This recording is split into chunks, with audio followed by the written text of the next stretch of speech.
ఈ అరణ్యములో ఏదో ఆర్తనాలు వినవచ్చుకోలేదు. ఎవరై ఉండవచ్చు పరికించదగాక. చిన్ని కుమార,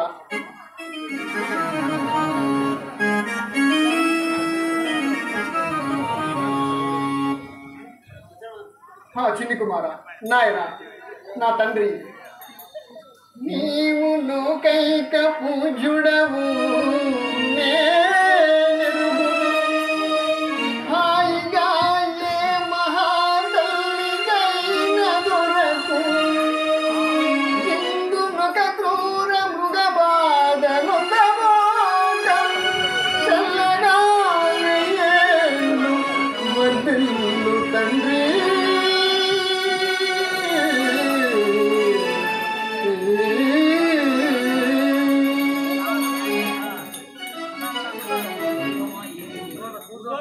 నాయన, దైవమా ఏమి సేతు ఈ ధాత్రిలో, గిట్టి బాలుని అడవిలో విడిచిపెట్టి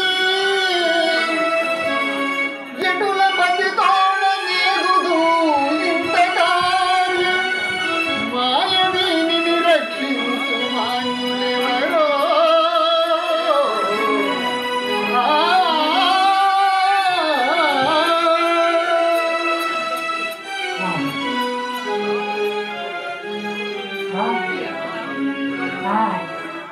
ఓహో, ఈ అరణ్యములో ఏదో ఆర్తనాలు నేర్చుకోలేదు.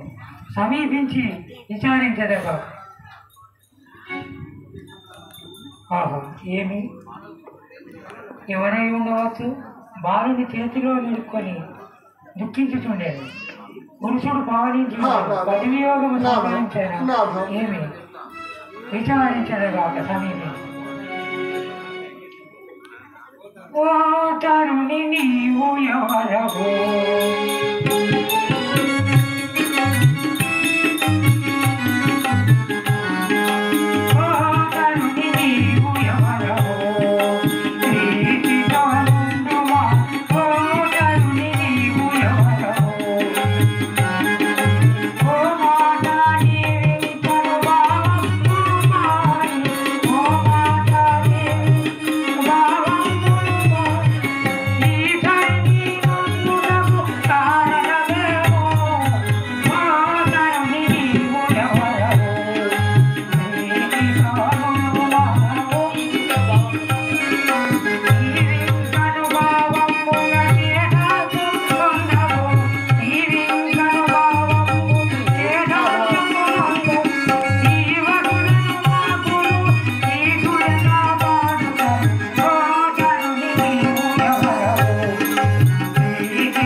బాలుని చేతిలో ఇరుకొని దుఃఖించుతున్నావు.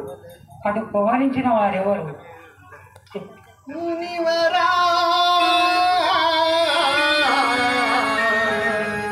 మునివరా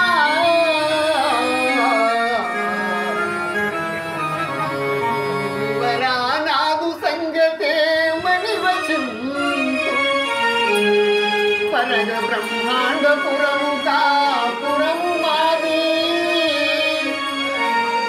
చారు పరిపూర్ణ చారులను పేరువారు బాలునకు తండ్రి బ్రహ్మజీవైక్యము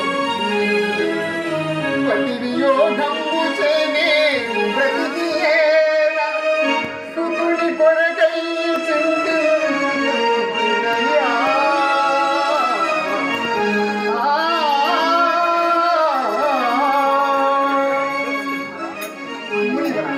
నేను బ్రహ్మాండపుర నివాసులము విశ్వబ్రాహ్మణుడు. పుత్ర సంతానం కొరకై కాశీ క్షేత్రం ఉన్నది కదా, కాశీ విశ్వేశ్వర స్వామిని సేవించుకొని వచ్చేసరికి ఈ బాలుని జనం బాయదు. కానీ మరుక్షణమే దీని తండ్రి శివజీ వైద్య సిద్ధిని పొందింది.